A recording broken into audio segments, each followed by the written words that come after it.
शाकाहार या मांसाहार, इन दोनों में से इंसानों के लिए ज्यादा उपयुक्त क्या है? इस विषय पर कई सदियों से विवाद चला आ रहा है। आज हम इस वीडियो के जरिए वेद, गीता और कुछ हद तक विज्ञान के दृष्टिकोण से देखने का यह प्रयास करेंगे कि शाकाहार अथवा मांसाहार में से हमारे लिए क्या ज्यादा उपयुक्त है।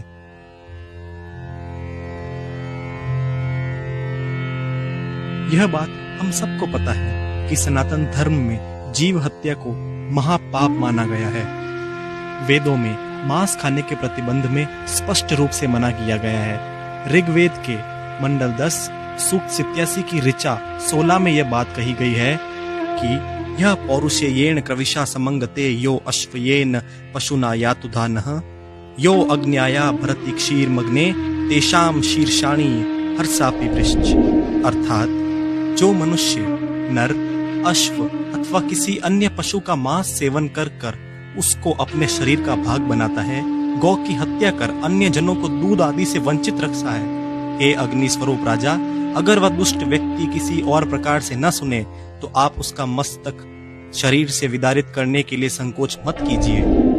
वहीं अगर हम बात करें श्रीमद् भगवद गीता की, तो इस ग्रंथ में किसी भी भोजन को लेकर सख्त मनाही नहीं है। इसमें भोजन को 3 श्रेणी में श्री कृष्ण ने विभाजित किया है। पहला सात्विक, दूसरा राजसी और तीसरा तामसिक।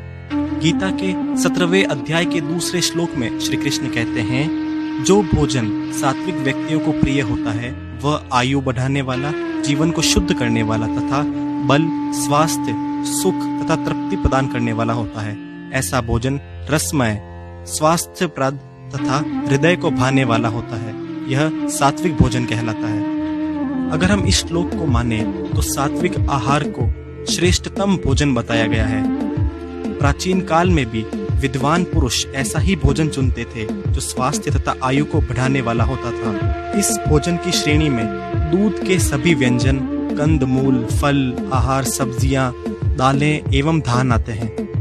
ये सारे भोजन प्राकृतिक रूप से स्वादिष्ट, हल्के और फायदेमंद होते हैं।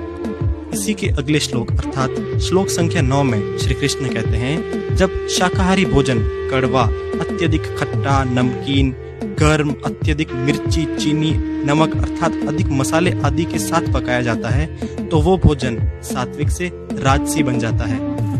भोजन की इस श्रेणी में भोजन अपना मूल अस्तित्व खोकर उपभोग की चीज बन जाता है। ऐसा भोजन मनुष्य अपनी भूख शांत करने के लिए नहीं अपितु अपनी तृष्णा को शांत करने के लिए खाता है, अपनी इच्छाओं को शांत करने के लिए खाता है। ऐसा भोजन खाने में तो अत्यधिक स्वादिष्ट होता है परंतु इसके परिणाम बहुत ही बुरे होते हैं। ऐसा भोजन बीमार स्वास्थ्य को खुला आमंत्रण देता है। अगले श्लोक अर्थात श्लोक संख्या 10 में श्री कृष्ण कहते हैं, जो भोजन अधपका, रस रहित, दुर्गंध युक्त, बासी एवं गंदा हो तथा जो अपवित्र भी हो वह भोजन तामक पुरुषों को प्रिय होता है, अर्थात वो भोजन तामसिक है। ऐसे भोजन की श्रेणी में शराब, सभी पैकेट बंद भोजन तथा मांसाहारों को शामिल किया गया है। इन सब बातों का अर्थ यही होता है कि हमें यह बताकर छोड़ दिया गया है कि आप किस प्रकार का भोजन करना चाहते हैं। हमें सभी प्रकार के भोजनों के बारे में बता दिया गया है, उनसे होने वाले परिणामों के बारे में भी हमें बता दिया गया है।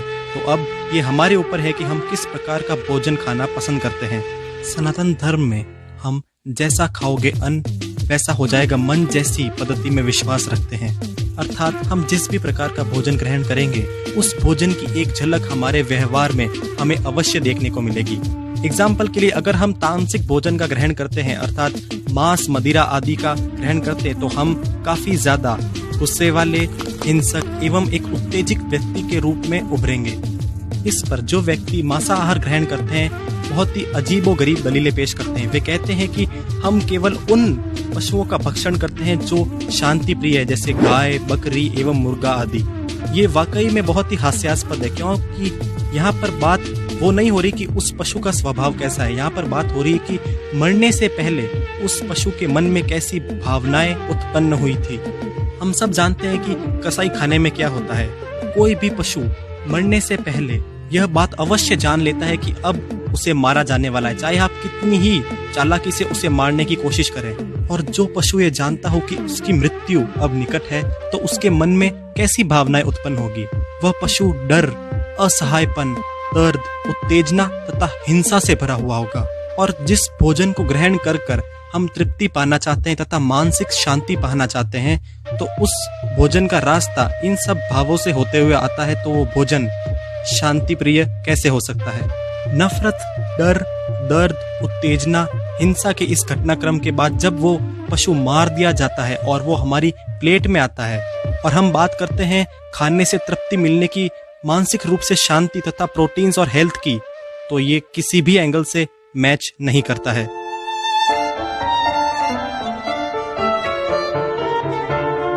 अगर हम बात करें दूसरे धर्मों की, तो सनातन धर्म की ही तरह ऐसे कई धर्म हैं जो शाकाहार को ज्यादा बढ़ावा देते हैं।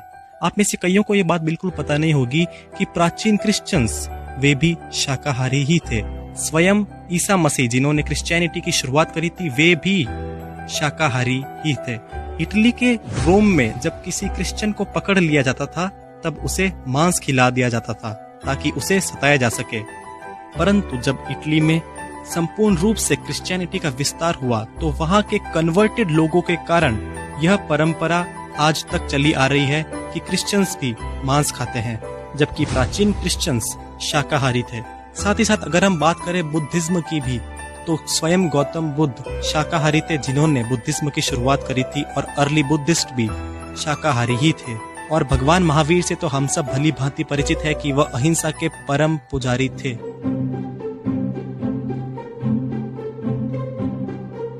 हम सब इस बात से भली भांति परिचित है कि मांस बहुत जल्दी सड़ना शुरू हो जाता है। यही कारण है कि जो जानवर मांसाहारी होते हैं, उनकी इंटेस्टाइन यानी कि आंत बहुत छोटी होती है, ताकि वो मांस जल्दी से जल्दी वेस्ट प्रोडक्ट के रूप में बाहर आ सके। जबकि अगर हम बात करें इंसानों की, तो हमारी जो आंत होती है यानी कि स्मॉल इंटेस्टाइन, वो हमारी हाइट से भी बड़ी होती है। इसी के कारण उसमें खाना कई समय तक पड़ा रहता है। यदि हम मांस का भक्षण करते हैं, तो वो मांस हमारी आंत में कई समय तक रहेगा। इसी के कारण वह सड़ना शुरू हो जाएगा। इस बात से हमें यह मालूम हो जाता है कि मांस इंसानों के लिए नहीं बना है, ये केवल जंगली मांसाहारी जीवों के लिए ही है।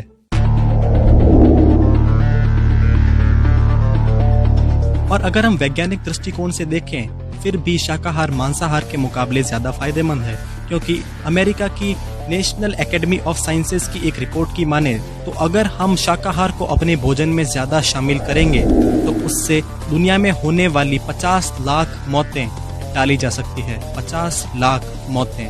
और अगर हम मांसाहार का उपयोग कम करें, तो इससे ग्रीन हाउस इफेक्ट में भी कमी देखी जा सकती है, जिससे हर साल दुनिया में 33,36,000 करोड़ रुपए की बचत होगी। और इससे सबसे ज्यादा फायदा होगा विकासशील देशों को, जिसमें हमारा भारत भी शामिल है। साथ ही साथ अगर हम पर्यावरण की दृष्टि से भी देखें, तो शाकाहार मांसाहार के मुकाबले ज्यादा फायदेमंद है, क्योंकि जो मीट उत्पादन से जो एमिशन होता है, वो हमारी पूरी दुनिया के एमिशन का 20% है। मांसाहार प्रोडक्ट से उत्पन्न होने वाला एमिशन हमारी पूरी दुनिया में चल रहे ट्रेन, एरोप्लेन, शिप से पैदा होने वाले एमिशन से भी ज्यादा है। मांसाहार से ही जुड़ा हुआ एक और फैक्ट ये है कि मांसाहार को इंसानी टेबल तक पहुंचाने के लिए शाकाहारी अर्थात सब्जियों के मुकाबले 100 गुना ज्यादा पानी चाहिए होता है। उदाहरण के लिए आधा किलो आलू को उगाने के लिए 127 लीटर का पानी प्रयोग में आता है। वहीं केवल आधा किलो मांस तैयार करने के लिए 9,000 लीटर पानी बर्बाद किया जाता है। वहीं 1 किलो मांस को तैयार कराने के लिए जो एमिशन होता है, वो लगातार 3 घंटे गाड़ी चलाने वाले एमिशन के बराबर है। फ्रेंड्स ऑफ अर्थ नामक एक संस्था के मुताबिक मीट प्रोडक्ट्स का उत्पादन करने के लिए हर साल 6 लाख हेक्टेयर जंगल काट दिए जाते हैं, ताकि वहां पर पशुपालन किया जा सके। यह जमीन इतनी बड़ी है कि इसमें 2 बेल्जियम देश समा सकते हैं, यानी कि ये जमीन 2 बेल्जियम देशों के बराबर है। केवल 400 ग्राम के बीफ उत्पादन यानी कि गौमांस को बनाने के दौरान 40 किलो ऐसे अपशिष्ट या फिर केमिकल्स निकलते हैं जो धरती को अनउपजाऊ बनाते हैं। अगर लोग मांसाहार को छोड़कर शाकाहार अपना ले, तो उससे 160 करोड़ हेक्टेयर जमीन मुक्त हो जाएगी, जो अभी पशुपालन के रूप में काम आ रही है, और उस जमीन पर हम पेड़ भी उगा सकते हैं।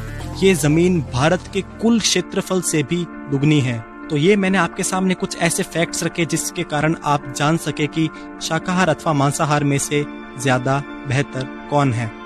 Leonardo da Vinci, Benjamin Franklin, पहलवान सुशील कुमार, एल्बर्ट आइंस्टाइन जैसी बड़ी महान हस्तियां भी शाकाहारी थी। क्या इन लोगों को उन एंजाइम्स, उन प्रोटीन की जरूरत नहीं थी जो एक आम इंसान को होती है? आइंस्टाइन, लियोनार्डो डा विंची जिनका IQ इतना ज्यादा था, वे भी मांसाहार नहीं करते थे। क्या उनको प्रोटीन और एंजाइम की जरूरत नहीं थी? वहीं पहलवान सुशील कुमार जो कि एक रेसलर है, वे भी पूर्णतः शाकाहारी। क्या उनको वैसे प्रोटीन्स और एंजाइम्स की आवश्यकता नहीं? इस पूरी स्टडी से हमें यही मालूम पड़ता है कि शाकाहार मांसाहार से हर मामले में अग्रणी है। तो बस ये आपके ऊपर है कि आप किसे चुनते हैं। तो आज के लिए बस इतना ही। जय श्री राम।